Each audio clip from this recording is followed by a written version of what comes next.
I will begin first by doing a morning prayer, and then after that, we will have an open discussion where the panelists and I will be discussing what is active intelligence. And the term, I'm using active intelligence as a generic term that is more in the lexicon that everybody understands. But the term that I personally use is morphogenic listening. Okay? So if I say morphogenic listening, it's the same thing as active intelligence for me. Because for me, that's the term, it's more descriptive, and you will understand in a second, to what I actually do and what I teach. Okay? All right, why don't we do a morning an opening meditation?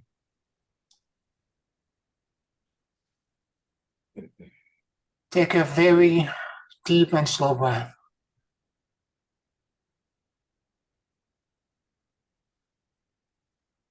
Close your eyes.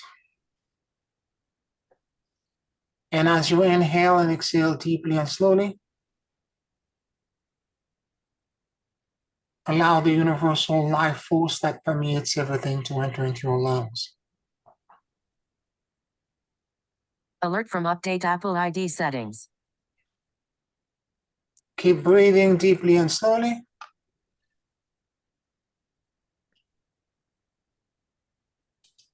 And let your soul begin to float upwards toward the heaven, rising into the sky, moving higher and higher, passing to the clouds, and reaching for the sun. Let it now float into outer space, passing the moon, planet Mars,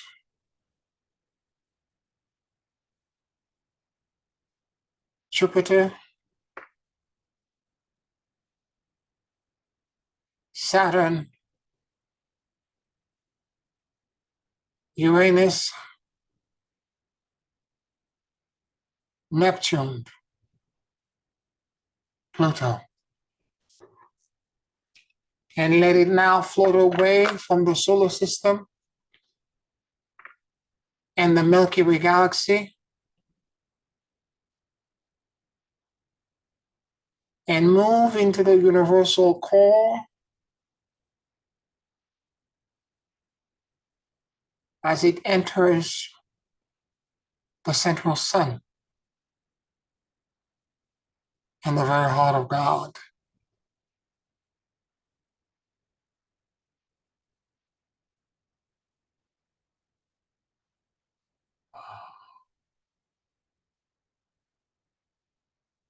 Keep breathing in the benevolence,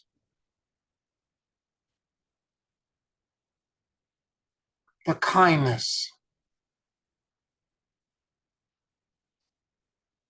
the healing, and the repairs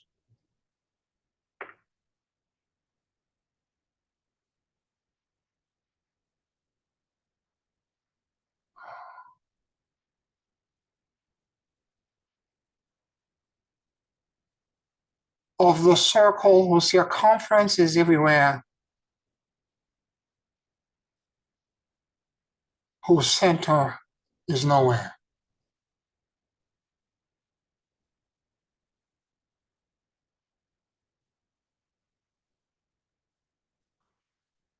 Let go. And allow an endless cascade of blessings to penetrate the very fabric of your being.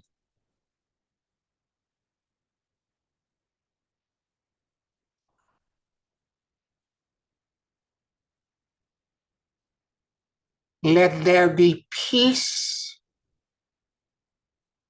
love, and rest.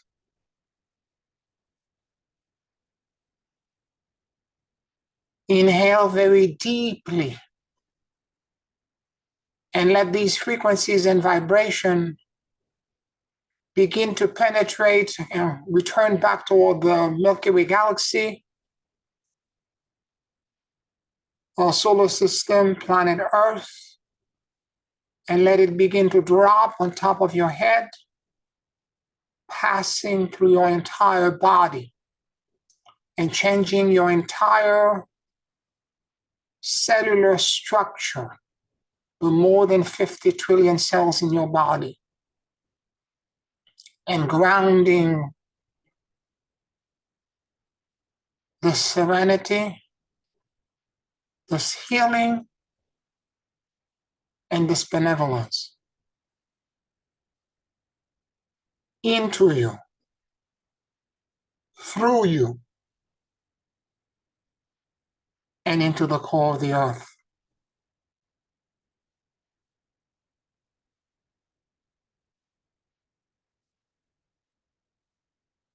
We call forth the silent watchers of the cosmos, the cosmic council of 12, the 24 elders in front of the throne of grace,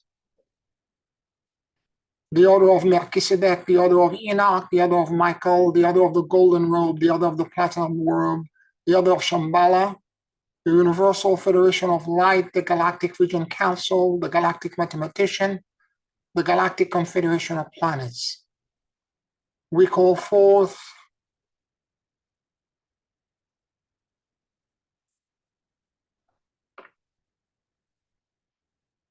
our solar logos and the following planetary masters: Alagobi, El Moria, Kuthumi, Serapis Bey, Paul the Venetian, Hilarion, Shanonda, Rakosi, Saint Germain, Dwakul, Dr. Joshua the Vidstone, Lord Buddha, and the six Buddhas of activity, Lord Maitreya, Lord Krishna. We call forth all the female masters: Mother Mary, Kuan Yin, Lashmi, Tessa Tahoma, Lady Nada, Lady Elena, Lady Liberty, Lady of the Sun, Lady of the Light, Pallas Athena, Lady Vesta, Lady Victory, Lady Karashu, the White Tower, Goddess Isis, Lashmi. We call forth Shakti and all the divine goddess energy to co-create with us today. We call forth the entire Elohim Council of God and the following archangel: Michael, Gabriel, Raphael, Camuel, Japhuel, Zachriel, Uriel, Archangel Salophon, and Archangel Metatron. We call forth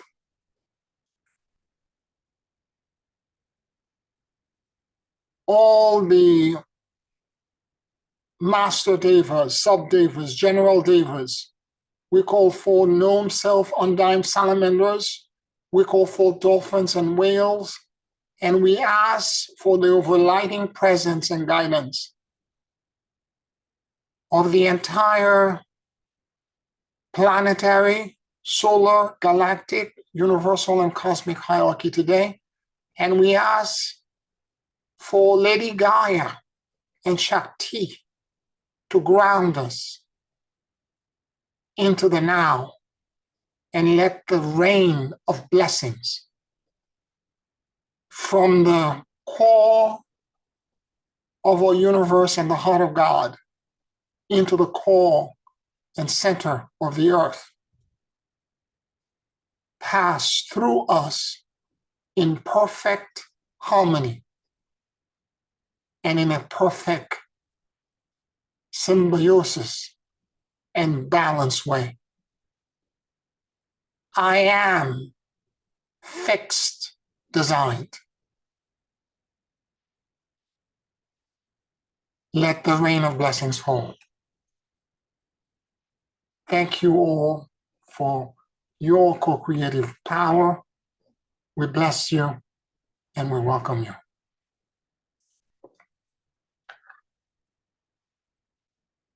All right, all right.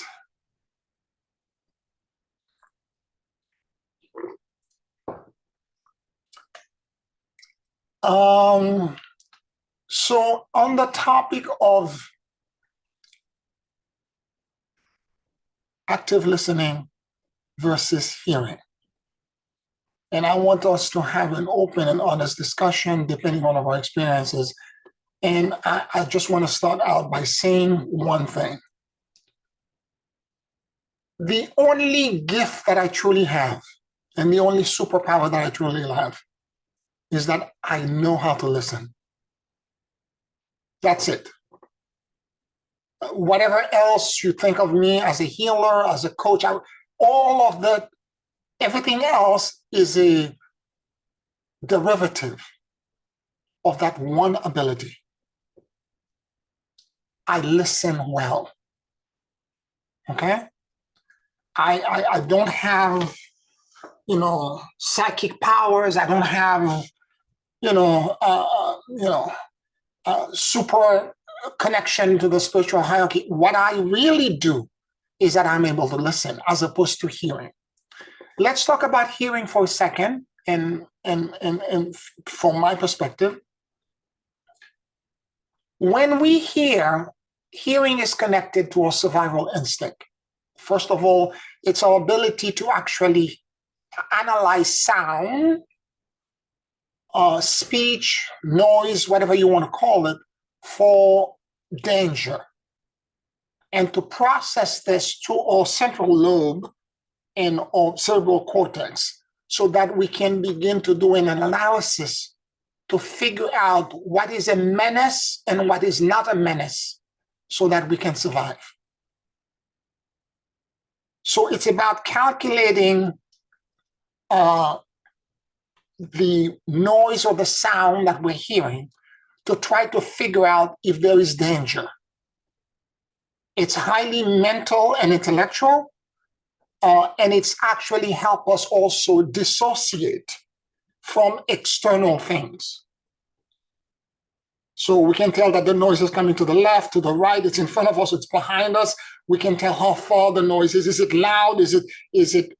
So by doing those analysis, we are able to react, to adapt so that we can survive. So it's a one of the five senses that allow us to quickly adapt. Our sense, our sight and our hearing is extremely important for the quick reaction that we need to fight or flight. Okay? So it is not necessarily connected to a analysis that is, when it has a filter, and the filter is about adaptation, survival and adaptation. It's not connected to us truly trying to analyze what we're hearing with our heart and to try to process it from a different perspective, from feelings. It's not connected to feelings. It's connected to intellectual ability for our cunning to allow us to adapt and survive. Our intellect and our cunning to allow us to adapt and survive. And this is important because all of us, most of us anyway, hear, but very few of us listen. And that's a real problem, because in the course of our exchange with other people in the world, the majority of us, 99.9% of the time, we're hearing. And we're busy calculating so that we can have the upper hand. Because this is what our instinct is training us to do. We don't want to hear someone else's other perspective, or if they're telling us, we'll have the filter up. How do I overcome them by giving them a counter argument that shows that they're wrong and I'm right? So there is a lot of filtering and it's completely subconscious. In fact, the listening is counterintuitive. It's completely counterintuitive because all of us are doing this all the time. We're calculating because we want to be proven right. We want to prove innocent. We want to prove that we are correct, and everyone else and everything else, because everything is disconnected to us. And consequently, we have to have the upper hand. We have to be the top dog. And so it is in that process of trying to understand this that we now can move into the process of trying to, as opposed to the process of listening. Listening, and in order for you to be able to listen, you have to hear sounds, what the external world is saying to you, with the intention, or rather the desire, of not trying to find menace, rather to find healing, reconciliation, and commonality. It's a completely different way of listening. It's a completely different filter. So what you're doing is that you're trying to, and in order for you to do this, you have to become neutral to the person that you're trying to listen to. Because you have to see the person that you're going to listen to, not as an enemy, but rather as another part of you, another being that's trying to communicate. So for that to happen, I have to be, and I've said this in my classes many times before, that there are people who have come to me for sessions, any sessions, for that matter, before the client, I see the client, even this class, before I do this class, I've been meditating about this summit. And to whomever the collective that's going to come in, I've been saying the Ho'oponopono to all of you for 2 days now. Because I need to be neutral to be able to communicate correctly. Silently in my head, in my meditation, please forgive me, I love you, and I let go. Please, to the collective that's going to come in for the summit, to everyone, please forgive me, I love you, and I let go. And I have had clients who have come to me, kind of spur of the moment, asking me, could you channel so-and-so for me, and etc. I send them back because I'm not neutral. I don't channel on the spur like this. I have to be prepared. I have not only to be neutral to the person I'm going to channel to, but to the being I'm trying to connect to. Whether it's Archangel Michael or Melchizedek or any of the Ascended Masters or whomever, if I'm going to connect to, I need to be neutral. Because otherwise, I'm not going to be listening. I'm going to be hearing. And so as I do this, some client are upset sometimes. I'm like, I can't do this right now. I'm not neutral to you. I had to reschedule client a couple of times because as I did I remember 2 instances, as I did the Ho'oponopono toward the person and the day of the appointment is showing up, I'm still not neutral when I connect to them energetically. And because of this, I reached back to them and I said, can we reschedule at some other time? I'm not ready. I'm not ready. Can we reschedule? Because I want to be neutral to you. And I mean by that neutral, I am simply a witness. I don't have an agenda of trying to prove myself right or wrong. I am so non-attached to your story that whatever shows up, I am open to what the universe wants to give. However it goes, I don't have an attachment to it. And when you're in that state, you really are neutral. And you really are, and you can begin to listen. You can begin to hear things that you didn't hear before. Because whereas before you would be triggered by, I have to respond by, I'm going to judge. And when I'm that neutral inside of myself, all kinds of details begin to show up. And the interesting thing, particularly when I'm doing a coaching, when I'm that neutral, I will be listening, really listening. In other words, the listening implies that every cell in my body is listening. Every cell, 50 trillion cells, as if they had ears. I am so engaged in what the story, and for that matter, if I'm doing energetic healing, it's the same way. I'm so engaged into the present and the communication that's between me and the client. If I'm channeling the same way, the energy is flowing through me, and I'm so engaged into it that nothing else in the universe exists. And as I am going so deep in that connection, all kinds of little vignettes open up. Like I have this little pop of awareness. All of a sudden, I begin to notice details in the story of the client, or for that matter, sometime when I'm channeling, and this event has happened multiple times to me, where the client asks a question to the being I'm channeling. And as they are asking the question, not one answer shows up, but like a fan, like 6 or 7 things we wait to respond, just opens up. You have to be so neutral to be able to do this. That 6 different possibility shows up at the same time.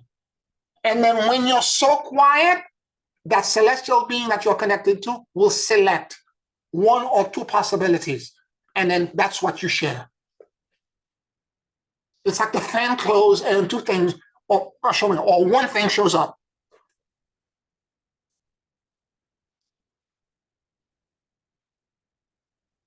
I'm guarantee you that if you're doing this, your life will change dramatically. I personally, and some of you may have experienced this for me, sometimes when you text me or email me, or leave me a voicemail, I don't respond right away. It's because a lot of time I'm not neutral. It's not gonna come from a God place. I'm gonna go off and go because I'm judging.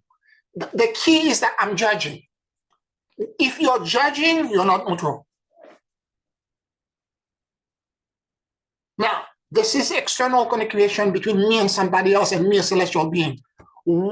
Equally important is the fact that you have to use the same filter and the same practice and protocol when you're trying to communicate to yourself. You have to learn how to listen to your own inner pain, brokenness. And I do this every day. Inner pain, inner brokenness, at least for 10 minutes. I sit down very quietly, I take very deep breath, and I go into my core. And I begin to sense and feel as I'm beginning to let my body becomes non-judgmental to me. And I slowly begin to look for discomfort. Where in my body cellularly am I holding energies, memories that have not been resolved? And wherever I find them, I lean into those places. And I take deep breath and I allow myself to listen even more in that location. Let's say it's my hip. Let's say it's in my chest, my back. I go into those places. It's the top of my head. I go in and I'm like, let me listen even more. You're trying to tell me something. What are you trying to tell me? What kind of information you're trying to share? And I wait for the answer. What am I feeling? Sometimes the feeling does not come from you. Like in the case of the solar flare, if you were to do this the past 2 days and it was solar flare that was causing you problem, if you couldn't get an answer, for example, when you ask what am I feeling and you don't know what you're feeling, change the query. Is this coming from me or is it coming from the outside? Because a lot of time it's collective energy, or you're sensing and empathing something that the world is going through. Because not everything is our responsibility. And as you begin to query and go through this exchange, you slowly begin to unpack and see and feel, because energy doesn't lie. We lie to ourselves all the time. But if you do that kind of energetic self-assessment, you will suddenly begin, and you listen after each query, you wait for the energy to respond, you will find the truth. Energy doesn't lie. Now, in that line of inquiry, of inner listening and inner conversation, suddenly as well, you will connect to what I call the morphogenic field, which is a torsion field that connects you to everyone else, because we have the illusion with our five senses that we are separated, and then the 3D matrix makes us look like we're separated from each other.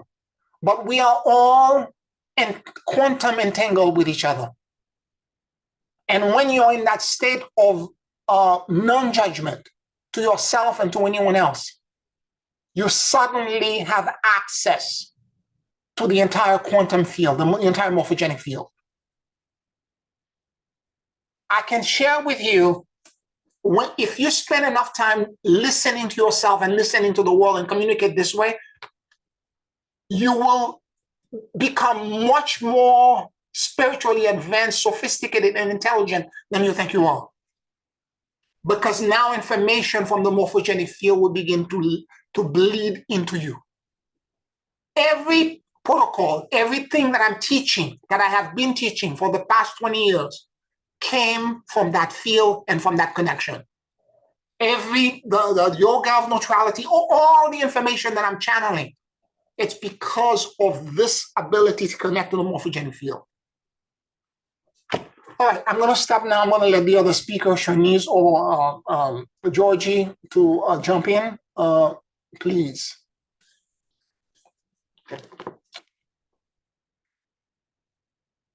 Hello, everyone. So I'm Shanice. I think you know that. I don't know why I said that, but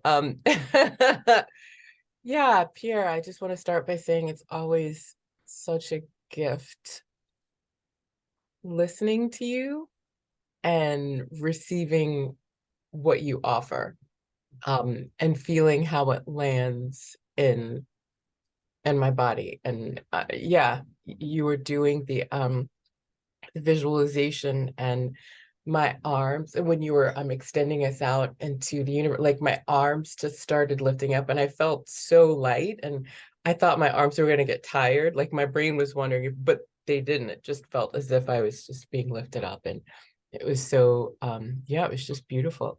Would you like me to go ahead and channel now? Okay, No, great. later on, I just want to offer the opportunity for you to add your commentary on what we're talking about, and then we'll do the channeling later on, okay? Yeah. Listening, this is just such a deep subject, and I'm so glad that Pierre brought it up, because it's not necessarily anything that I would have thought about would be important, but it's all of our senses are here for very important reasons, like, because I'm thinking so much about like the third eye on the spiritual journey, like this gets so much awareness, but there's very little around hearing. Yet I feel like there's so much in our language that points to the importance of it. Like there's like visual noise, or there's a lot of noise and I couldn't concentrate. Like it's a very powerful seeming separator from you, like you can be in a space if there's just so much going on, and I couldn't really connect. And it's, I think we forget that we can direct, like you can look at something nearby and you could look at something far away. It's like you can focus on something nearby or far away or internally. And so, yeah, I just love that you're talking about this, because honestly, one of the things is that I've been feeling guided to get more to focus more. Like I can be very much about like creating this and creating that. And I was wondering, like, how can I focus more? Yet at the same time, I'm someone who would hear something and I'm thinking about what I'm going to be doing, and I'm thinking about this, and not always present. And when you were talking about like the trillion cells in your body, like all listening, I started doing that while you were speaking, and I was like, this is how I'm going to get the focus, because the focus at least my understanding of the importance of it right now is that we are all expressions of God, and our perception and our focus. This is like where we're kind of signaling to the universe, like, yes, more of this, please. And it's so easily pulled on by things around us.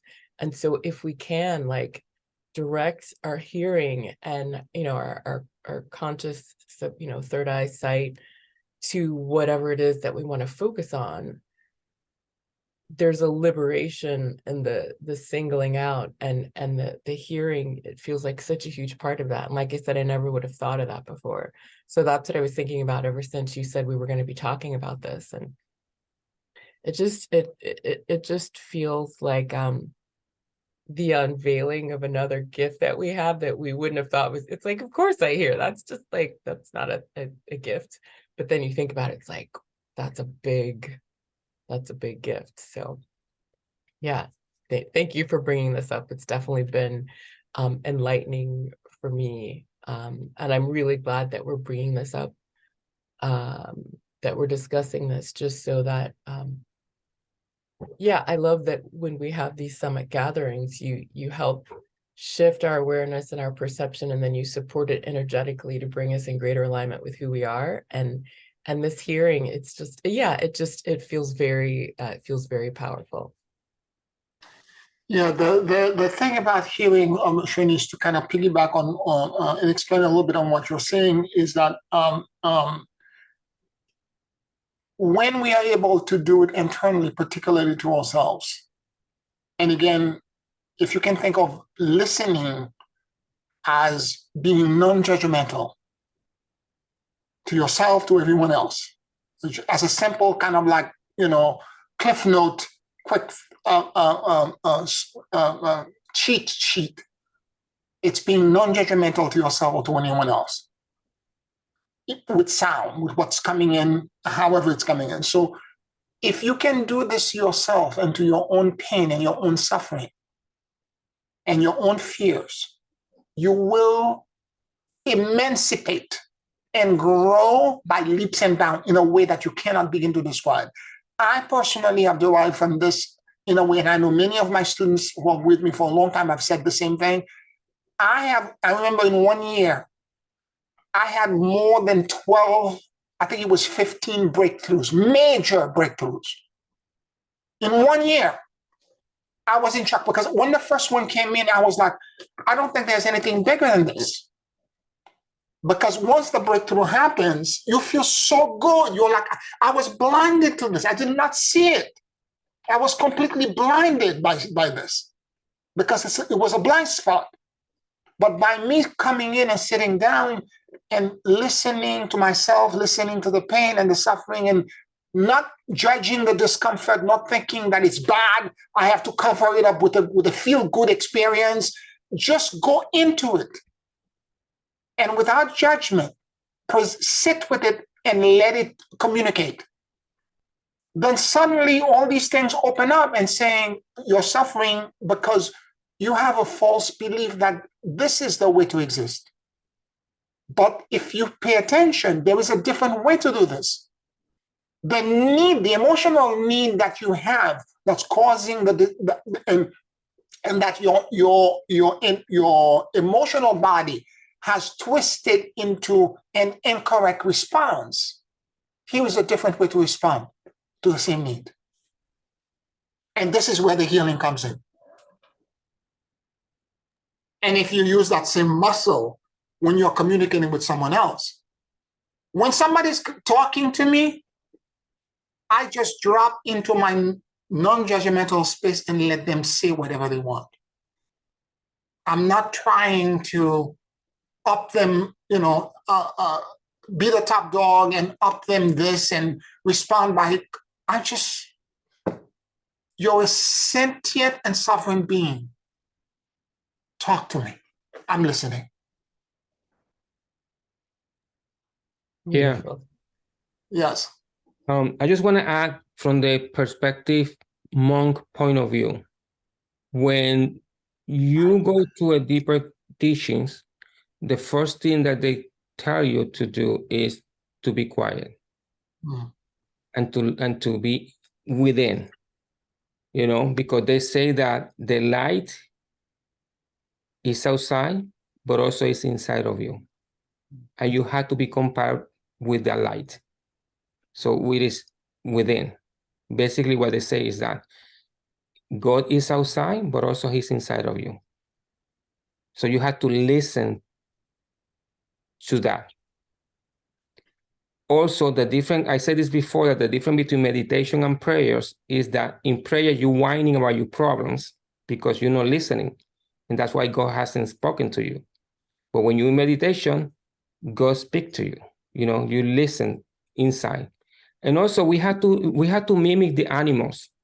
The animals, if you notice the nature in the animal kingdom, they only sing because that's how they communicate. But most of the time when it's danger, they actually listen to the danger. They know what's going on around them. So they know, they're listening the whole time. So they actually, save themselves or find a mate or all these things because they listen to the surroundings. And also, if you look at the snakes, they don't listen. They feel the vibration of the ground.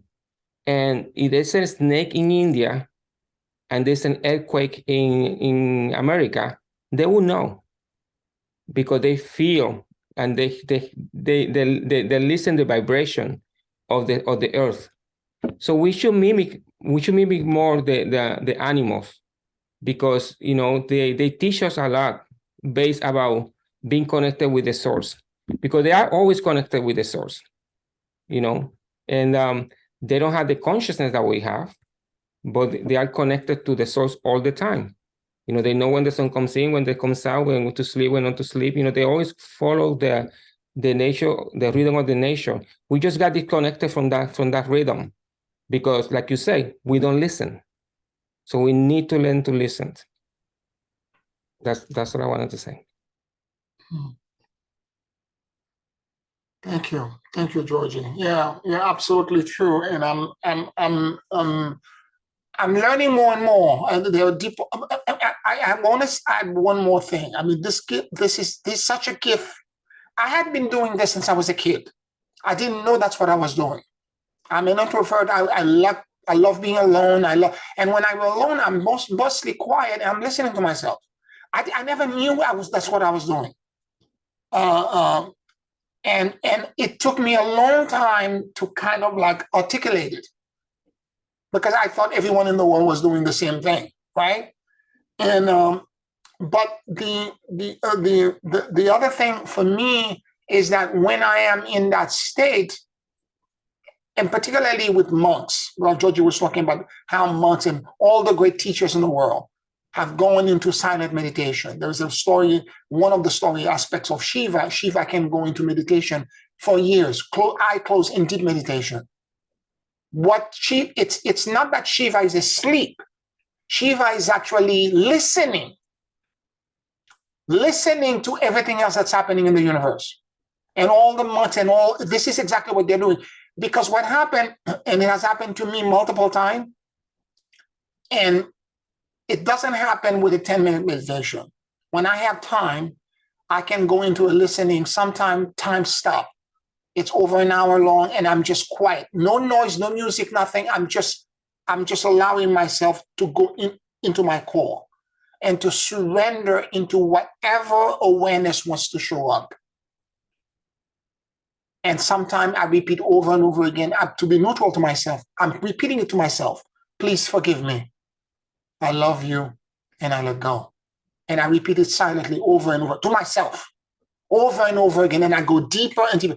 And suddenly, it has happened to me multiple times, I go into a white space. A huge and immense volume where there is complete stillness. I am very aware that I exist and that I am in a disoriented kind of space that's so immense and so wide. There is no top, no bottom, no nothing. And there are no thoughts in that space. None. It's like you entered into emptiness. In Buddhism, it's called dharmata. It's the essence of being. And when you are in that space, you're literally connecting. This is the feel of enlightenment. You know, I watch a lot of Tai Chi and Kung Fu drama movie about masters, not only that have Kung Fu ability, but that are deeply spiritual. I watch a lot of this because it connects to a past life or a memory of something. And a lot of time, the people who are doing cultivation to become immortal, the immortality experience in those movies are expressed with the same thing. All of a sudden, the person goes blank like this, they go into the white volume, a huge white space. Every time I see it, I smile slightly because I know that space. And to my friends and other people that are also doing that deep work, Buddhist or not Buddhist, when I express going into that white space, they know that space too. And it comes by you being quiet, non-judgmental, and going deep inside of yourself and listening initially to any discomfort, any suffering, any brokenness that exists within you. And as you begin to listen and go so deep into finding the reconciliation for that discomfort, beyond that, the white space will show up.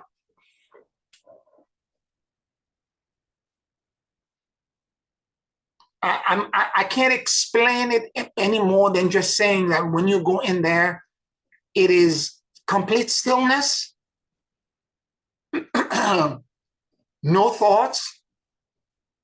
You're just aware that you exist in this vast and immense white volume.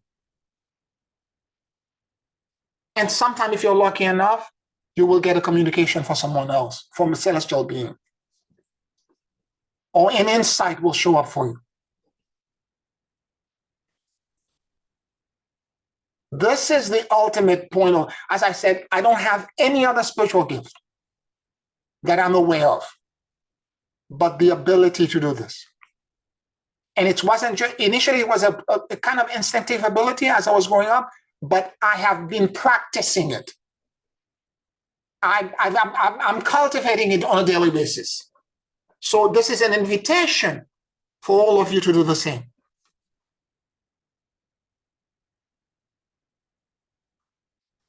Any other comments from the panel?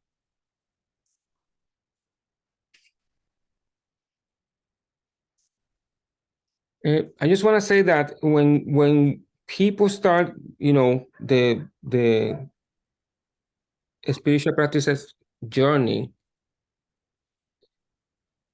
don't get too caught off on, oh, I want to go to that space, because it won't happen instantly.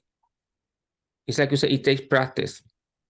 But my advice, if you want to go to that space faster, just light a white candle and look at the flame at distance without blinking too much. Just when you blink, notice that you have to close the eyes, because that means that you're getting tired and your eyes getting dry. So just visualize that light inside of you, and then you close your eyes, and then you try to see that light in your forehead. And that is a subtle way to start getting to that space of that. I call it the boom box, because it's like a white box. So just bring that light inside. And by doing that practice, don't go crazy to start looking the candle until you like cry. No, slowly. And have the candle separated about 2 feet away from you, 24 inches or more. And then you look at the candle, and then you close your eyes. And then you sit there, and then as long as you want. And then if you get tired or bored or start thinking of something else, open your eyes again and look at the candle, and then close your eyes again, and then continue. And that's a way to, it's almost like baby steps. So you can get to that place without getting frustrated. And that's a simple technique to do. Georgie, you're brilliant because I personally, it's not a space that I usually seek out, because if you try to seek it out, you're engaging this. The frontal lobe, you're not gonna get it. This is a trick to get you to go there without you trying to linearly think of how to get there. So it's a brilliant thing to do. I will try that technique as well, because I've not practicing it this way. And all I've been doing is basically go internal, and I'm forgiving myself over and over again. And or I would repeat, the other thing I would repeat is I release all attachments, fears, and control. And I surrender into the great emptiness and endless luminosity. You know, this reminds me, you know, back in when you read the Bible, that Moses saw the burning bush, and every time there's a deity that appears in fire, because God is fire, is transmuting the negative to positive. So bring that fire of God in your forehead, you know, and that's where He resides. So that's a way to bring him there, and don't get too attached to, oh, I don't see the white box. I don't see. No, because it's not the same for everybody. You know, the interesting thing, Georgie, for me, the way I experience it, it's not the white box that's the thing that stands out. It is no external thought. yes, and There's that's when the luminosity comes. Yes, there is no external thought. It's beyond ego. It's beyond You beyond the physical vehicle's But comprehension. also, I'm gonna give you another trick if you want to be thoughtless, because it's impossible to be thoughtless unless you are there in that space. Through meditation, because what people do is contemplating. People don't meditate, they contemplate. They contemplate the thoughts, they contemplate the pain. Oh my God, I'm so long here. My legs hurts, my back hurts, my itchy here. You know, so you're contemplating, you're not meditating. When you meditate, when you go to that empty space, that's the true meditation. Like when you are in that space, that you not thinking about yourself, you only focusing on what is happening in that beautiful space, or the messages that is happening. You know, which also the messages are also we call it lila, which is an illusion. It's a distraction for what is behind those beautiful things, you know, because that's when you go deeper, you know. So if you want to go, you know, into that empty space of thought, that, you know, when you are in the empty space, or the true meditation is between the mantra that you're chanting and the second mantra that you're going to chant. That length, that could last seconds or minutes, that's the true meditation. And that can get longer as we speak. For example, like, you know, if you start thinking about your phone bills and this and that, what you do is that, you know, in my practice, you know, what I learned is that you chant a mantra. For example, like, let's say, you know, Om Namah Shivaya, you know, Om Namah Shivaya, Om Namah Shivaya. So, or Ganesha, or whatever mantra you're chanting, is the minute you finish the mantra, don't do it right away. Just wait a little bit. And that empty space between one mantra and the other, that's the meditation space, because that's the blank. So you can enhance that longer. You know, you say Om Namah Shivaya, and then you wait, and when you feel that the next thought is coming, or you're getting distracted, then you chant Om Namah Shivaya again. Or whatever mantra it is, doesn't have to be Om Namah Shivaya. Okay, so that empty space, that get longer and longer and longer. And if you combine that with the light candle, it will help you to assist in that process. Okay, now don't freak out when you close your eyes and you see the flame of the candle in your forehead, because, oh my God, it's amazing. No, that's illusion. It's a trick. You know, and also to bring that luminosity inside of your head. So you continue doing the practice like that, and with time, that empty space will become longer. Yep. So brilliantly expressed, Georgie, because exactly one of the things I've been trying to teach my students is the same thing that you can do with your breath.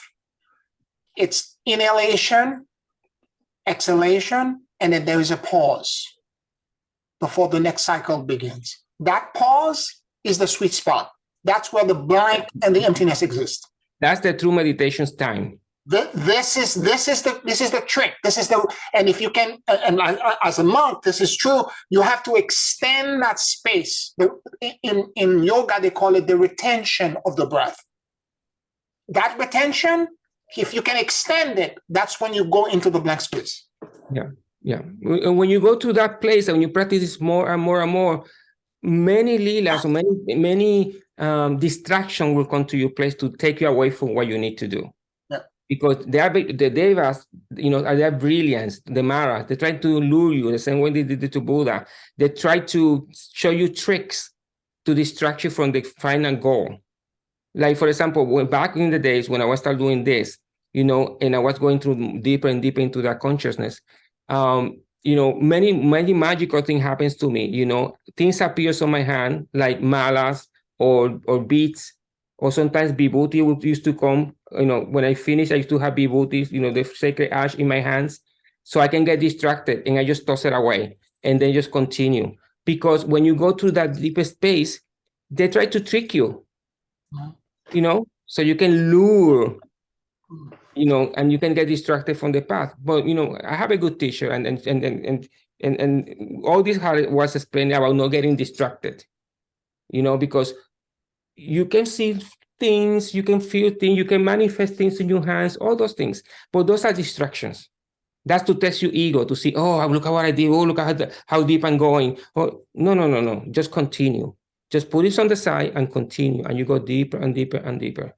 And this is what Pierre is talking about, which is about practice and going to that deeper space, and learning about your psychological aspect, because the emotional intelligence that Pierre talk about, because this is all part of the emotional intelligence, because your ego gonna get tested. You're gonna get, you're gonna start thinking, oh wow, look at what I can do.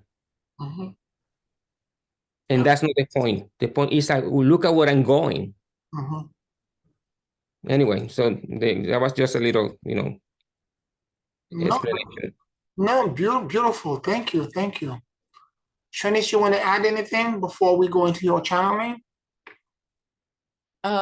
No, just that this has all been awesome. This is so huge and helpful, and beautiful, and especially what Georgie just said about not being distracted by the pretty manifestations, because I can't remember the thoughts that I had along that line recently, but I'd say just in the last 2 days I had some thought that was to that, basically that, but the way Georgie capsulized it was beautiful. And it's like, yes, that's right, don't be swayed by or distracted by the your what you're here for. I believe is the expression, the uncovering and the expression of that which is really us, and prioritizing that, like actively choosing that and focusing on that. But then there are other things that we like that might come up, and it's like, oh yeah, this is what I wanted, to go out with my friends and do this, and which is still beautiful. But then it's like, wait a second, is this distracting me from what I desire? Or is this contributing to it? But anyway, I just think that was beautiful. So thank you very much. Also, because I'm saying to interrupt you, but because when you are in a monastery, you are in a monastery. Like, there's no other way. You just sleep, eat, cook, paint, sew. Those are the things that you are, because you are in that environment. But when you are in your regular life, you have to be in the world, but not be in the world. You have to navigate. You have to be, when they send me from the ashram to the street, I say, if you stay here, you're going to become selfish because you're not going to share, what you learn and your gift. But if you go out there and you live in the world and do your thing, but remember who you are and what you're here to do, you can go out, have fun with your friends. You can, but be smart about the time and energy that you spend with people that are, taking away from you. But I go out, we have dinner, lunch. I mean, but find people that are in your same wavelength. Like I was talking this with Pierre when I was in New York, that, we have lunches and we have like spiritual lunches because we just go and we sit down, we talk, and we, and we still continue the tradition because I'm here in Puerto Rico now, but I call him and we talk and we chat about different things. We still have the friendship. Just find people that are in your same vibrational length, and also people that uplift you, not push you down, but continue living the world. Beautiful. While you're doing your spiritual practice. Beautiful. Thank you. All right, Shanice, whenever you're ready for your contribution and your channeling, we would appreciate it. Take your time, okay? Okay. All righty.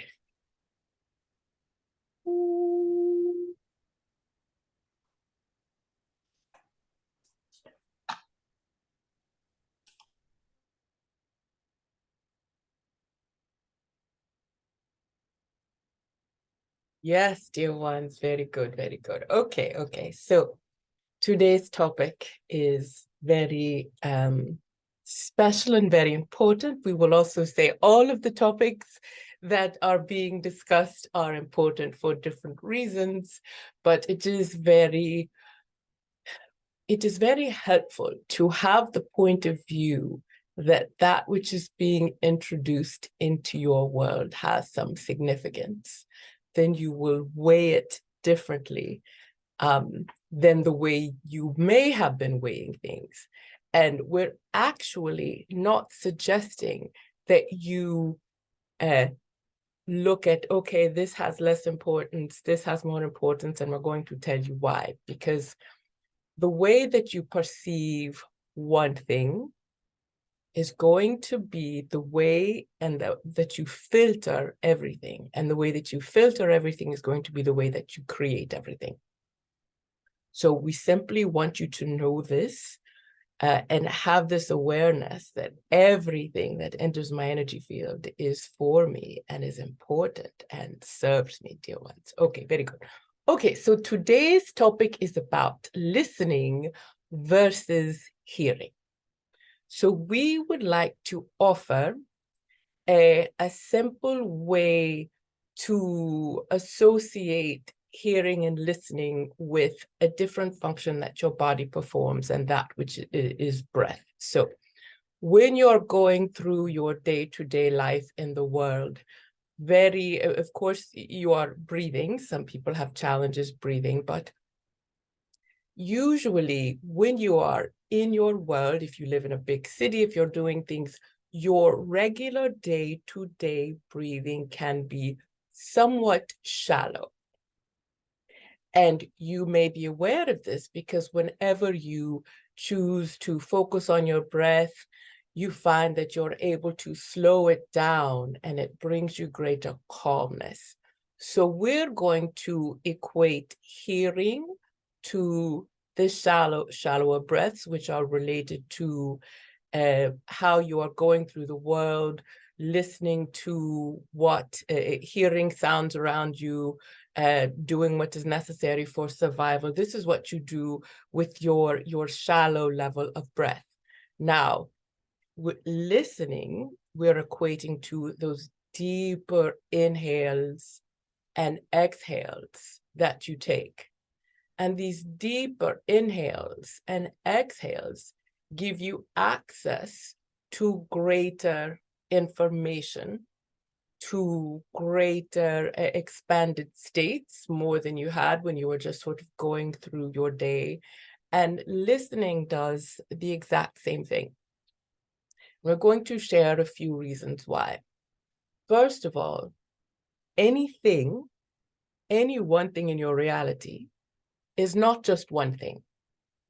all things are multidimensional, all things are energy, and on this particular dimension are expressing to you in a certain way that they can be registered by all of your senses.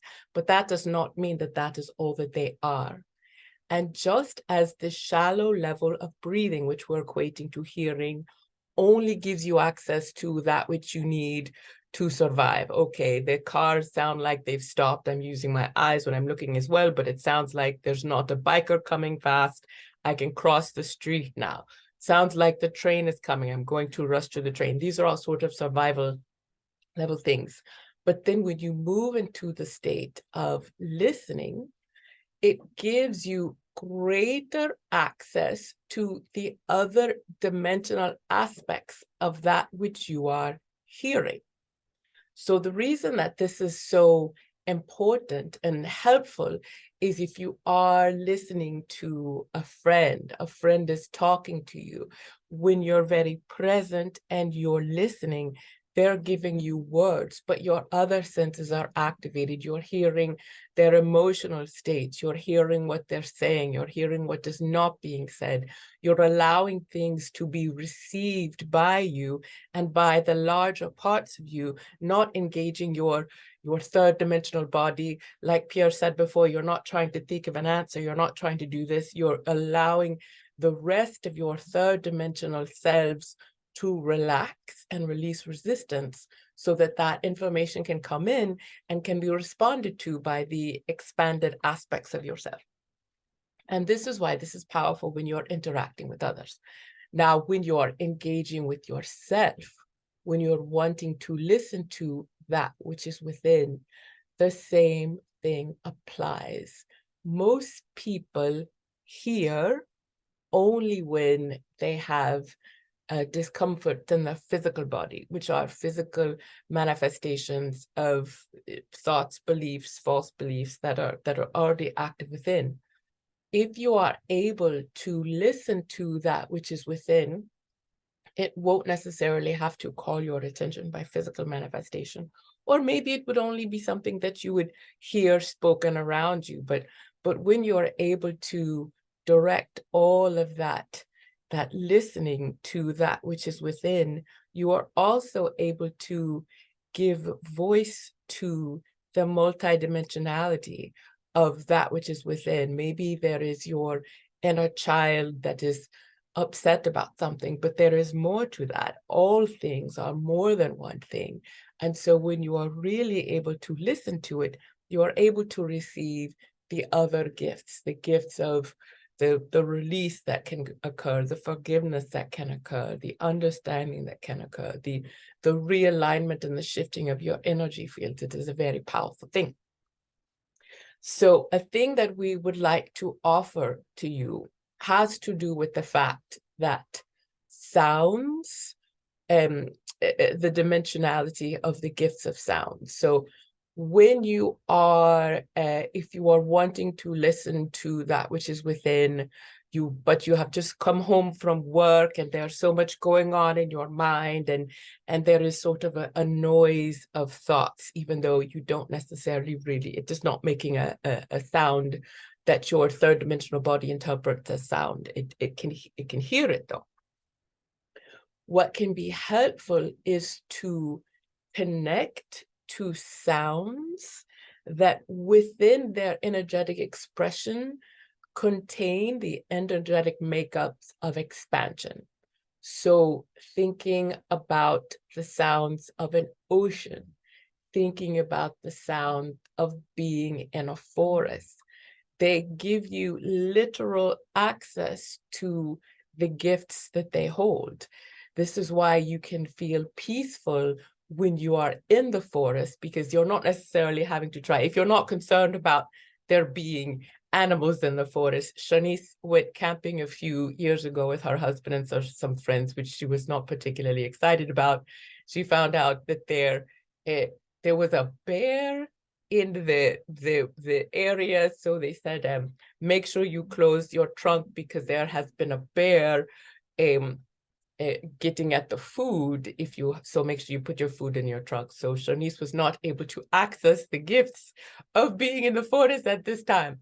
But if you are in a forest where you do feel safe, you find your body relaxing, and there you find that all of your senses are soothed by these gifts of what you're experiencing. And one of them is a very powerful gift of this peaceful sound that is sort of tickling your ears, that is very gentle to you. And so if you have come home from work and you have decided, I really want to listen to that which is within, but you start to close your eyes and follow your breath and have trouble accessing it, you can think about the ocean, the sound of the ocean, of the waves crashing. You can think about being in the forest and the silence and your footfall on the moss as you're walking and the wind rustling as the leaves.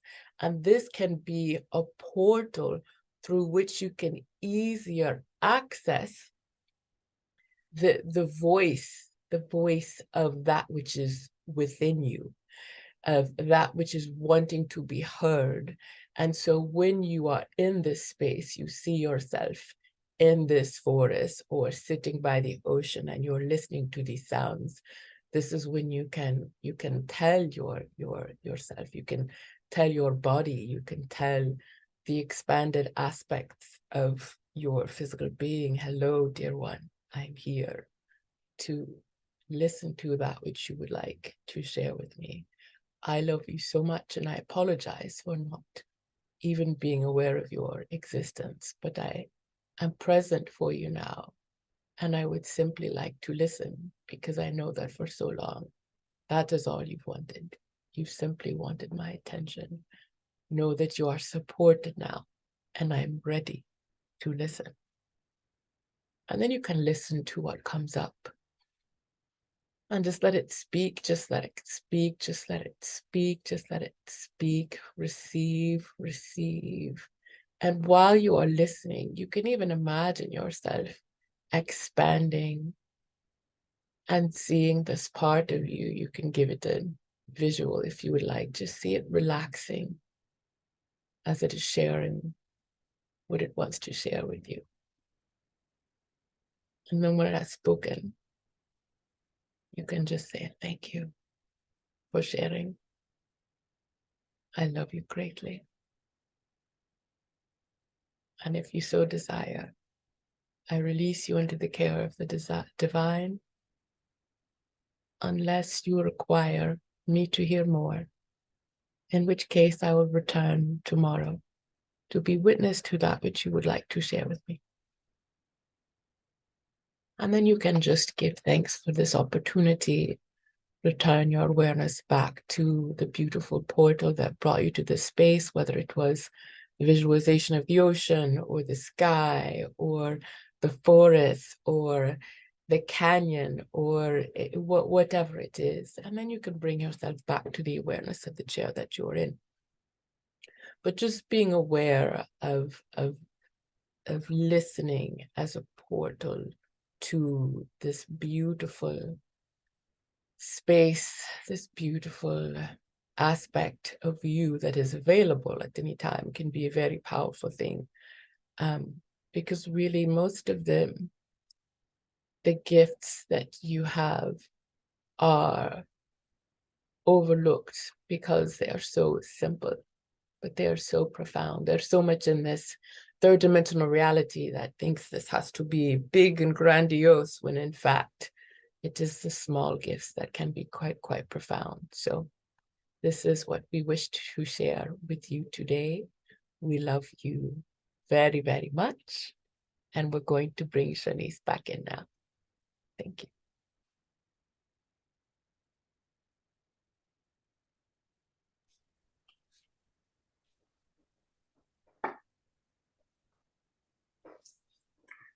Thank you, Shanice. What a beautiful message. Thank you. Thank you, Janice.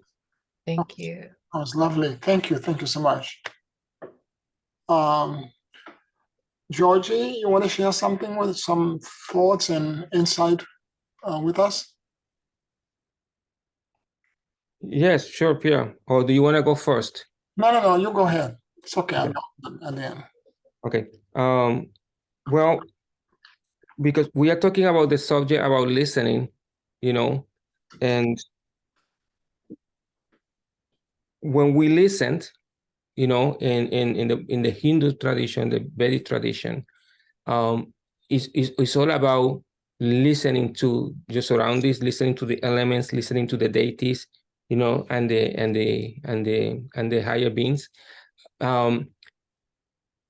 That's why meditation comes about. It's about being centered and allowing no external forces to distract you, so you can hear your connection with the source, with God, or your inner self. Because when we also don't listen our body speaks to us also, about what we have that is wrong with us, the organs, the cells, or preventing, wishing Ayurveda is all about preventing, but what happens is that we don't listen to ourselves, but we listen other people's reactions about the name of the illnesses, because I always said this: the minute you get a illness, whatever it is, you become that illness name. You start being yourself. You become that illness, description. And that's, again, listening to what we're not supposed to be listening. So if you have a condition, either mentally, physically, or emotionally, it's because you're not listening to your body, because your body is actually listening, speaking to you. So you need to go for help, first of all, get the remedies that you need to get, but also don't change your name to the illness name. Okay? The reason why I'm talking about this is because the media and all these things, which is making a lot of noises, we get too distracted by the noises of those things, and we forgot who we are and what we had to listen to, which is our body and our own, connection with the source. And if you have a teacher, in this case, PR is teaching a lot of people here. So, follow the advice, and the like the same way as the message from Shanice said, that take the information, filter it, bubble it, make it your own thing, and follow the teachings, So, and that way you can go in the spiritual path, and be more centered, because you're listening to yourself. And also, when I was talking before about, the distractions of what's happening in your spiritual practice, also what I meant with that is about the goal is not to getting, gift or manifestations or things like that. The goal is to liberate karma, so we don't have to come back again and do this craziness. Because see that wheel behind me? That's a manifestation of a wheel of karma. It's a mandala, but also it's a representation also of the karma, what is happening with people's life. So we need to get out of that wheel, so we don't have to come back again and do this craziness again, unless we consciously decide that we want to reincarnate for the benefit of others. And that's when you reincarnate as a Buddha, or as a saint, in the religious aspects. So when we listen, when we have this connection, with ourselves and the source, and that's what I say, the light is in me and I am the light, it's because we had to stay centered in that consciousness, in that energy, without being in the world, but also be part of the world, without getting distracted. And I use also the example before about the animals, because I look at nature. I am, Pierre said that he's a listener. I am an observer. So that would be my superpower gift, is about observing, because I like to observe the nature, and I learn a lot from the nature, and watching people. I used to sit down in New York and do people watching, just to see what kind of illness they might have, what kind of drama they having, a lot of things. So you can, because I'm looking, I'm not judging, I'm just looking. And I just allow that energy to enter, to see what's happening. And you learn a lot by that, by looking nature, because you're looking and you're listening. at the same time. You know, your intuition, you gut feeling, or or guidance, and it's very important because a very powerful master told me once, the body knows what it needs and it knows how to heal it if you listen. So we have to learn to listen. We have to learn to listen. And not only that, right now, we're not listening Lakshmi, for example, because Lakshmi is the goddess about bringing you prosperity and abundance, and prosperity in spirituality, in knowledge, in sacred teachings, So when you listen to her in particular, or Sarasvati, which is the goddess for art, music, and knowledge, half of your karma is basically done, because you are in the path of liberation. But we are not listening, because most of the people having a struggle financially or physically, because she's been talking to them, but they will not listen. It happens to me, it happens to everybody, but we learn to listen, and that's why, in this time that we are right now, when this is another topic where I'm going to talk about, I'm going to brush it briefly. When people heard the news about the bank that were closing, everybody started freaking out, because they listen what the thing, but you have to connect to Lakshmi, because she always provides to you, regardless the bank closes or not closes. As long as you have food and a ceiling and people that love you, you're already prosperous, because you listen to that energy, bringing prosperity and bringing abundance and bringing what you need to have. So then you can share, because it's not about taking. It's also about sharing. Then you listen to somebody that's in need and say, oh, you know what? I had 2 avocados.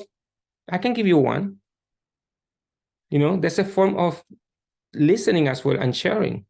So what I try to say with this is, because, I've been hearing all my clients and people that is freaking out about what's happening, but they're not listening themselves and the connection with the source, and that way, you doing your spiritual practices, and you're creating your own monastery at home.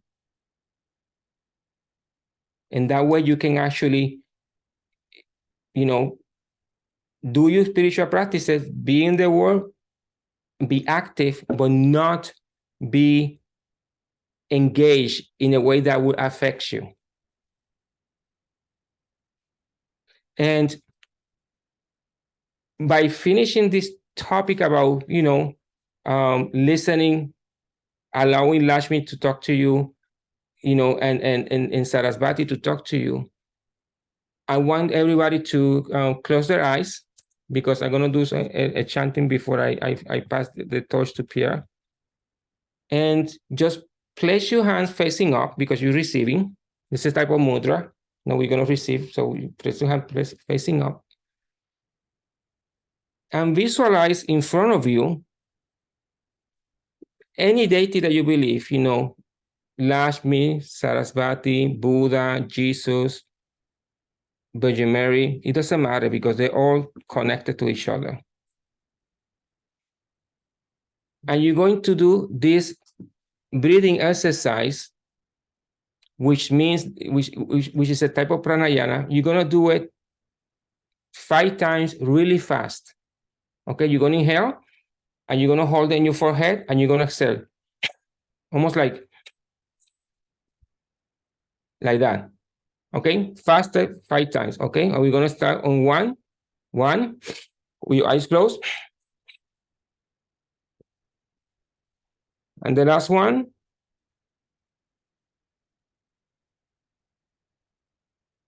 And now that you have your eyes closed and you're facing your deity, whatever you choose, you're going to allow this deity to give you a gift, a wrap gift. It's in a beautiful red box.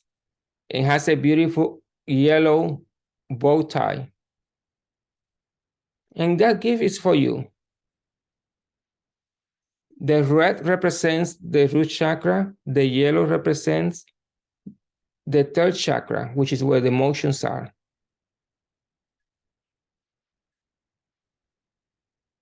And this gift is unique for you.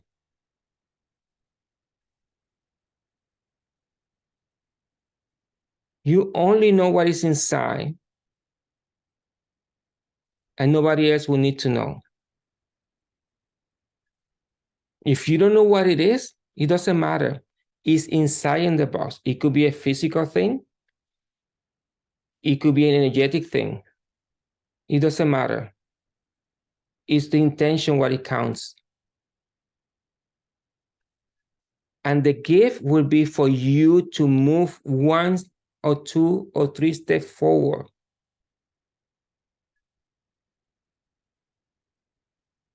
In your journey.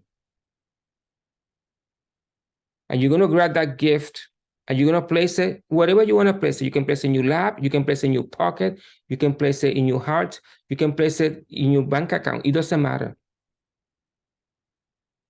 And that gift is going to be reopened from now to 9 days. You don't have to open it physically. It will open by itself. We have no expectation here. We only accepting. We're listening that she's giving you or he's giving you the gift, and you accept it. It now belongs to you. And while you visualizing the deity in front of you and receiving the gift, I'm going to chant this mantra really quickly. Om.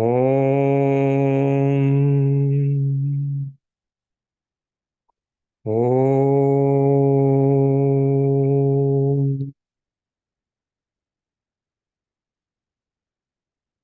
Om.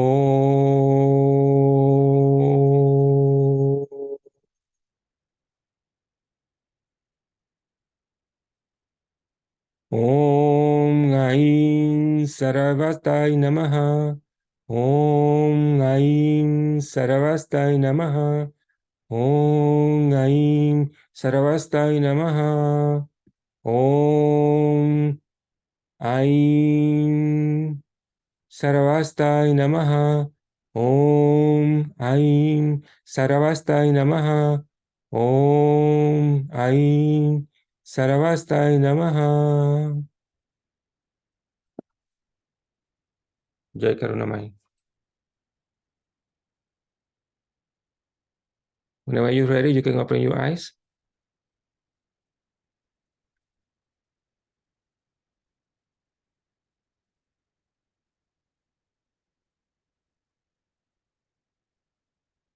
And I want to leave you with that special gift from the Divine Mother herself.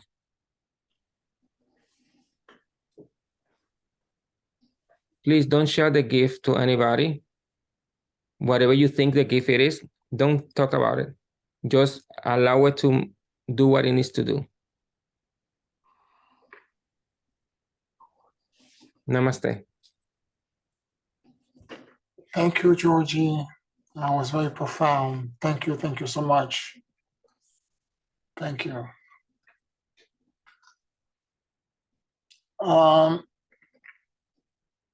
Let me drink some water and then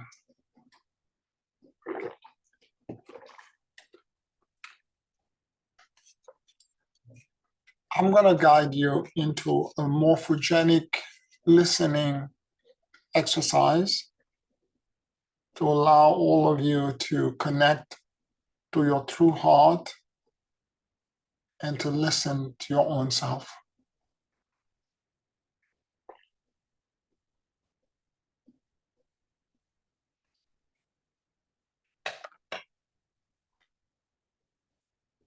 Take a very deep and slow breath. Close your eyes.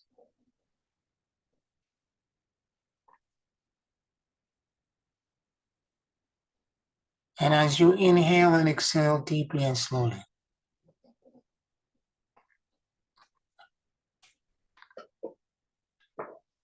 Allow the universal life force that permeates everything to enter into your lungs.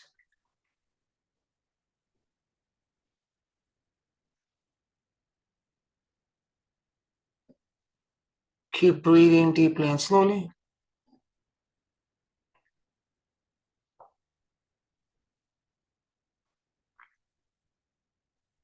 And let your awareness and your head move into the middle of your chest. Let it simply drop there.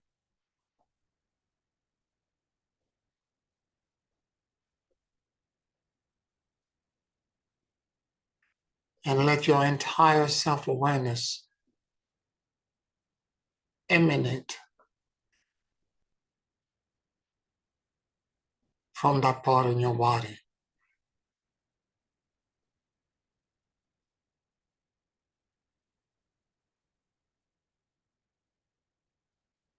Keep breathing deeply and slowly.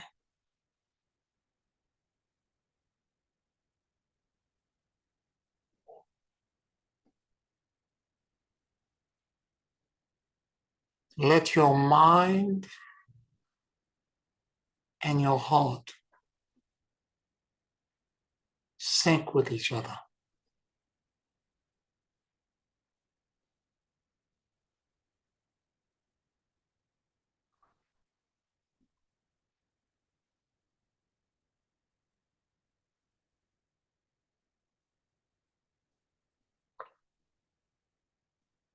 Simply realize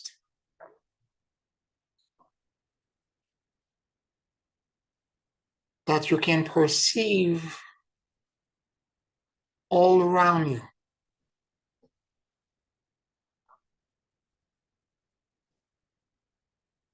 as you begin now to expand your cognitive functions into the perceptions of feeling, knowing, intuitions,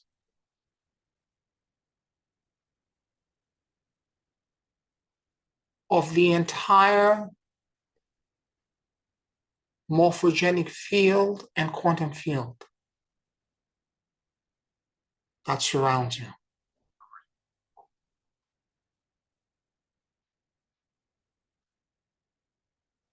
Keep breathing deeply and slowly.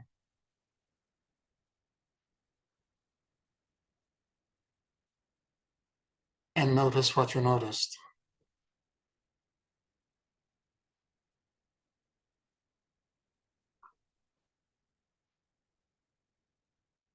What insights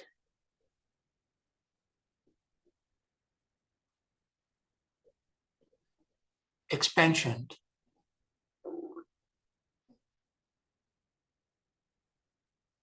and knowing is this creating for you?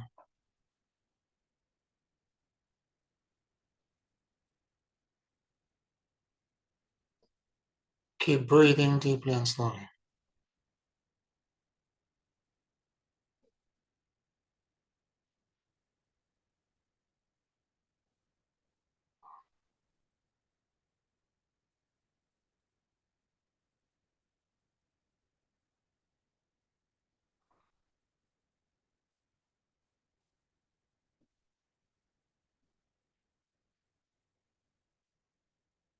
Notice what you noticed.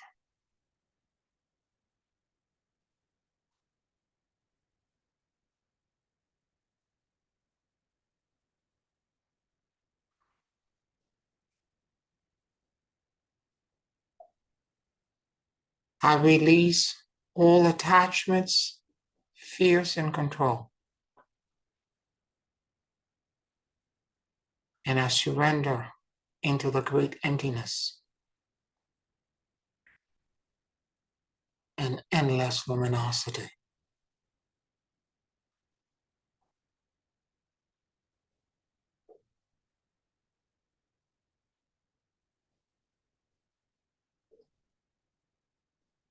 I release all attachments, fears, and control.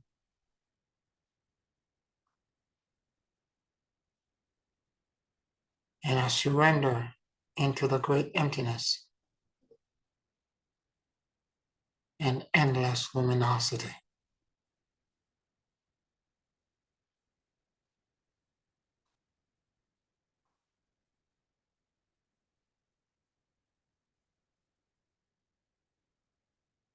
I release all attachments, fears, and control.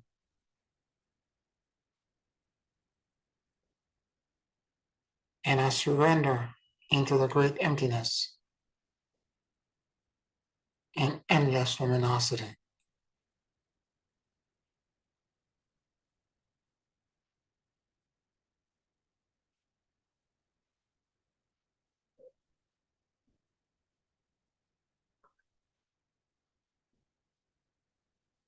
Listen.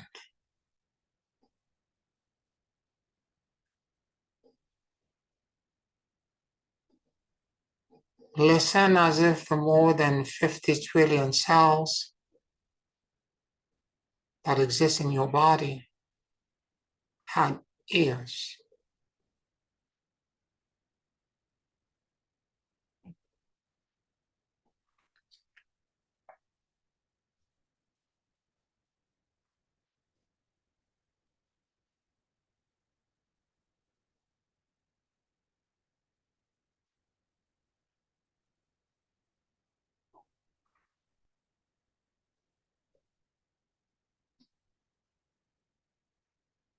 Allow any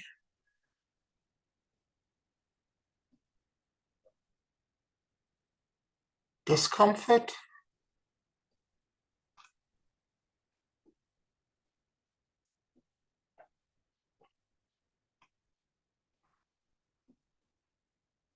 that may exist to show up for you.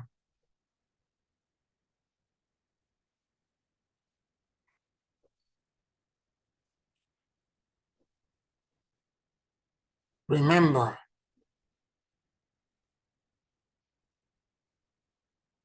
the discomfort is a teacher.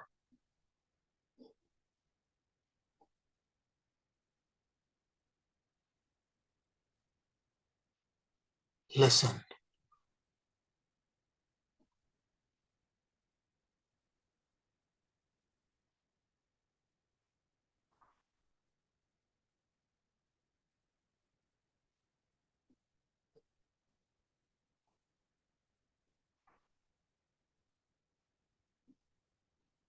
What information, insight,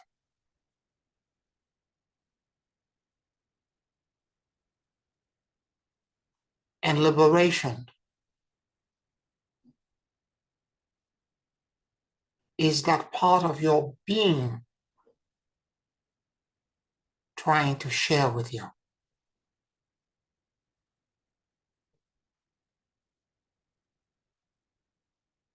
Just breathe in deeply and slowly. And let your consciousness blend completely with it.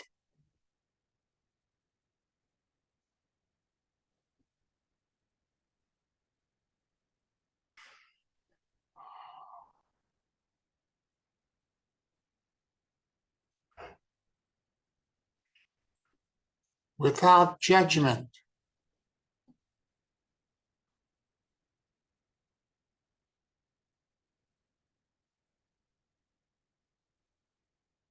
Let it whisper to you the knowing and the insight that you need.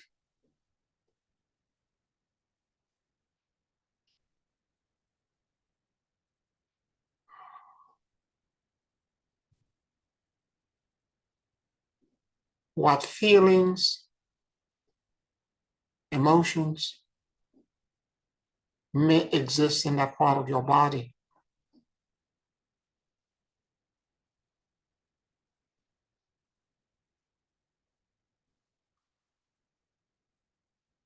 Inhale deeply and slowly.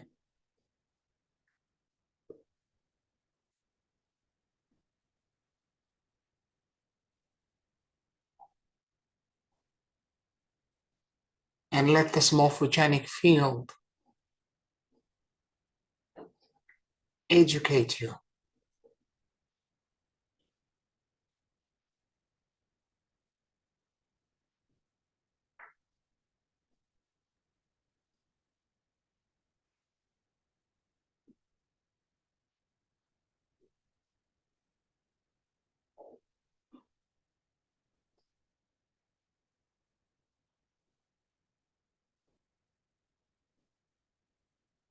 What is the belief that is creating this discomfort?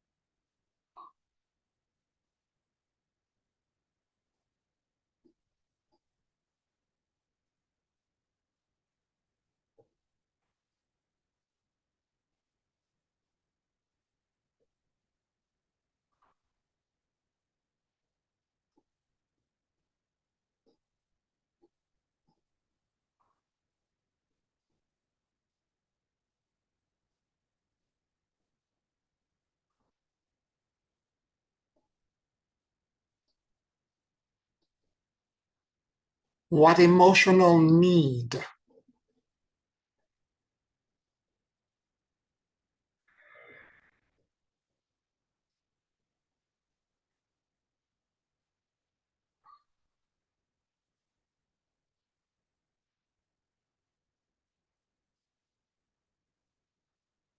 is the under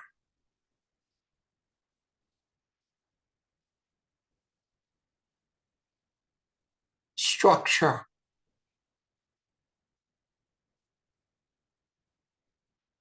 that is creating this discomfort?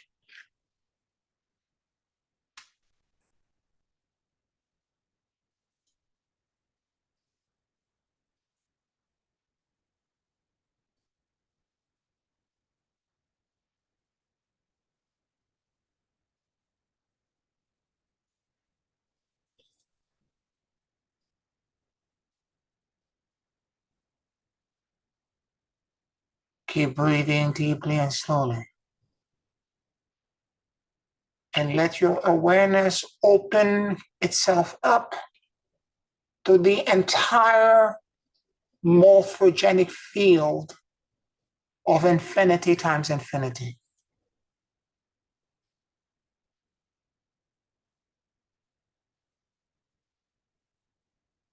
And let this endless field of solution set and repair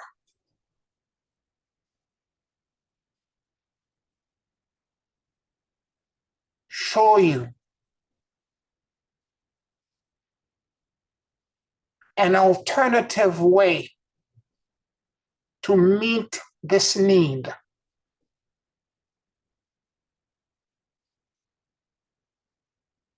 In alignment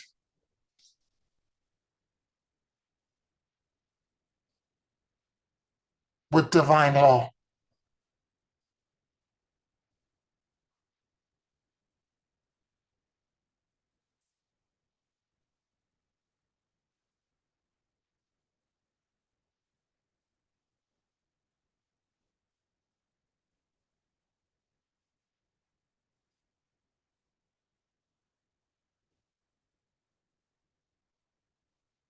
Take a deep breath and let this pass from being a potential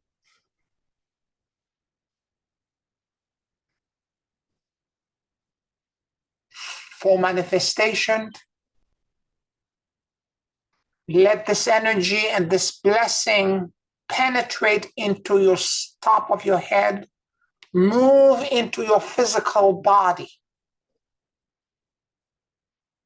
as a wave of benevolence, repair, and kindness to instantaneously replace this false belief with a new law and grounded completely into your being, and let it continue into the very core of the earth, and let it be anchored into the very heart of Gaia and Shakti.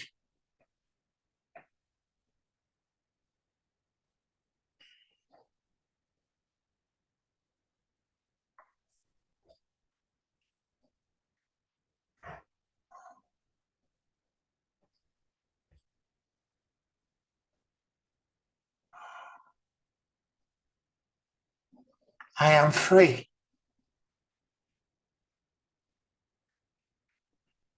I am liberated.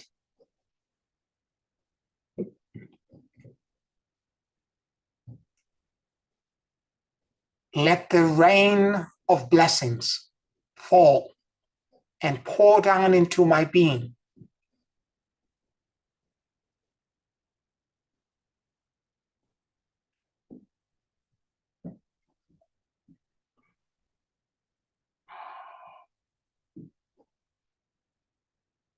Thank you for the blessings. I accept the gifts and I receive with gratitude.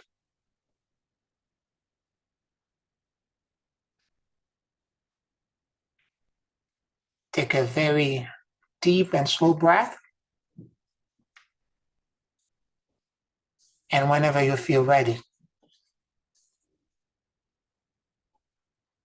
you can open your eyes.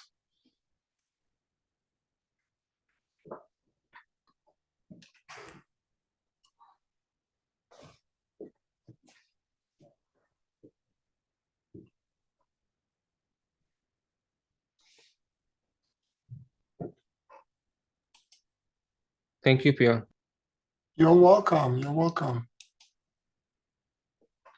So I'm opening up for everyone. If you have any questions or comments that you want to share with us, any insight, anything you want to share, please share it with us at this point.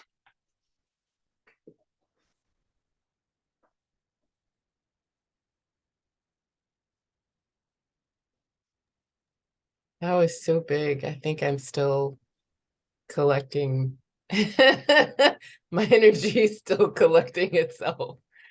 But yeah, I'm just grateful again that you are doing this, Pierre. There's so much energy being shifted, you know, physically, like consciously, when I'm taking in new bits of information that shift my perspective, but then like also energetically and yeah, it's just such a blessing. I'm so grateful to be part of this. Thank you, Shanice. Anybody else? I'd like to make 3 quick comments to each of our panel. Thank you very much, Pierre. That meditation was powerful in cracking the self-protective armor around a deep, vulnerable spot. That is, of course, as you always called your PowerPoint. So I appreciate that very, very much. Chernice, thank you for that channeling. And I loved the connection that you made between shallow breathing and hearing, and deep, profound breathing with meditation. That spoke to me a lot. And Georgie, I appreciate so much your comment about nature, animals in nature, being connected to to earth energies, to the morphogenic field, perhaps. And I also know just very often when there's danger approaching, they become silent. And I think that that's an important element, again, silence, to tie in with last comment for all of you that you referenced from time to time. And of course, I go back to music because that was my life. As beautiful and impactful as music can be, nothing is more powerful than the silence between the notes. So I think the power is in that silence for sure. Thank you. Beautiful, Janice. I love that last part. You're totally right. The pause in between the notes actually are more telling than the note itself. Yes, beautiful. Yeah. Thank you. Anybody else wants to share anything or say comments, questions?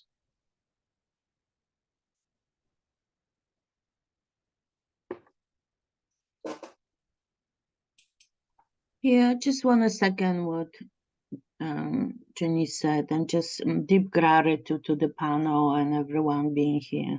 Thank you. You're welcome. You're welcome, Ursula. Hi, everyone. Hi, Rob. Thank you so kindly for taking us to church. Pierre, Sharnice, Georgie, Janice, Ursula, everyone. This is such an important chapter in the Summit series, listening.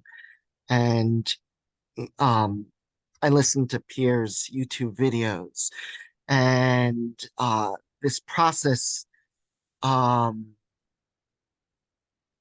is like it's the vehicle that allows us to know thyself. And that's what this is really all about.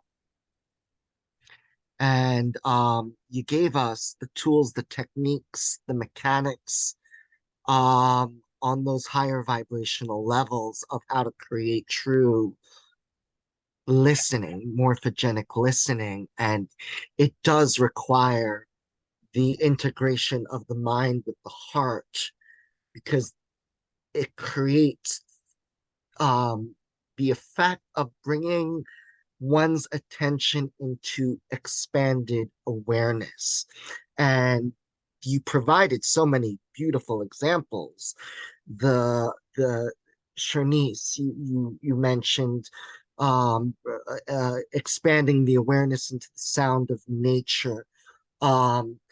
Georgie with the repetition of a mantra and then listening to the space after that mantra. And Pierre, how you tune into the quality of feeling in the retention of the breath. And it really is the relaxation of thought energy, mental energy into no thought. And I forget who you quote here, but you've mentioned the quote, form is empty, emptiness is formless. I believe that's Kuan Yin. Yes, Kuan Yin. It's in the Heart Sutra of Kuan Yin, yes.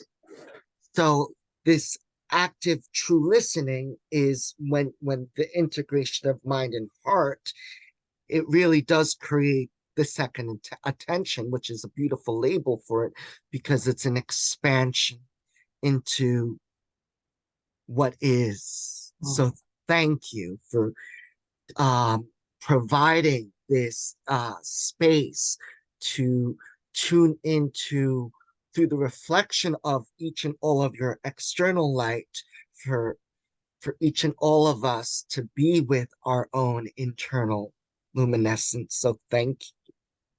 Oh, beautiful, Rob. Beautiful, beautiful. Thank you. So well articulated. Thank you so much. Thank you.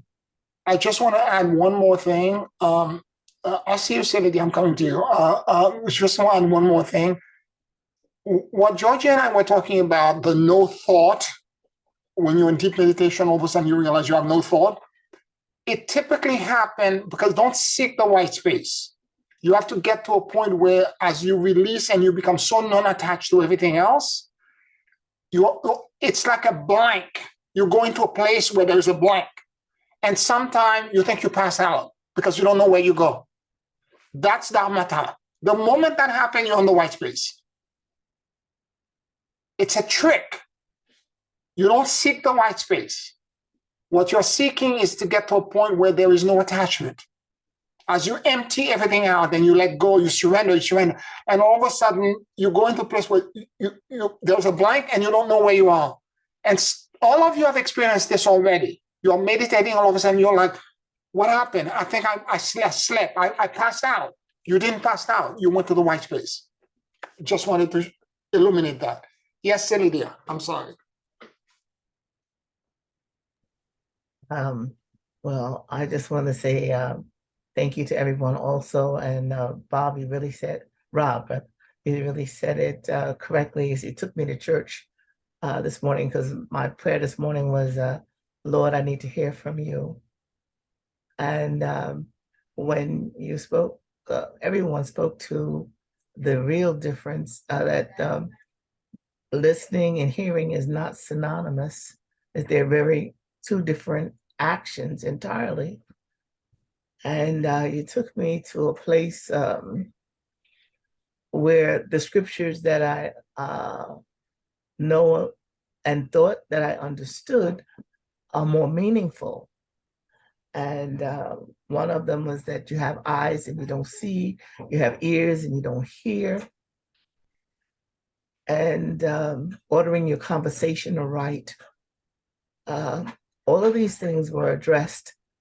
And in speaking, each one of you talked on some part that fed my soul in a way that's very, very fulfilling and satisfying.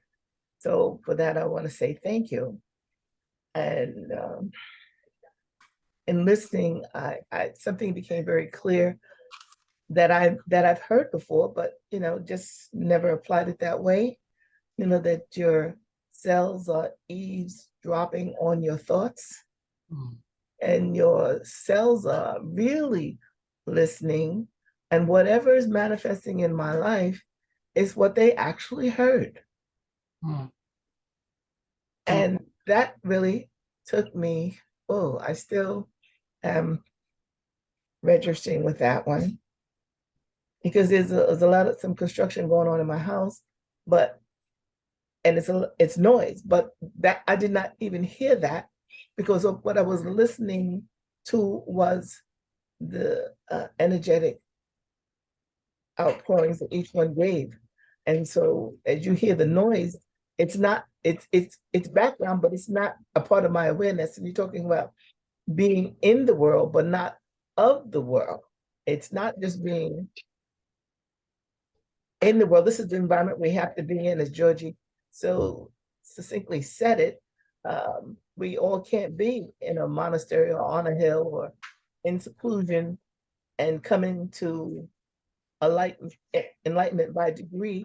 You have to be amongst the hustlings and bustling of the physical environment, and that demands a different kind of awareness. My mother used to say it so well. She used to tell us, you don't want to be so heavenly minded you're no earthly good, and so earthly involved that you're no heavenly good. And so the balance was always something that you were seeking. So I just want to say thank you for this this pause, because this pause is the silence for me. And I don't really have anything else to say, because there's so much that's being processed and I feel it inside myself. And so I'm just taking in this energetic nourishment that you gave me and allowing my body to process this so that I can listen, really listen.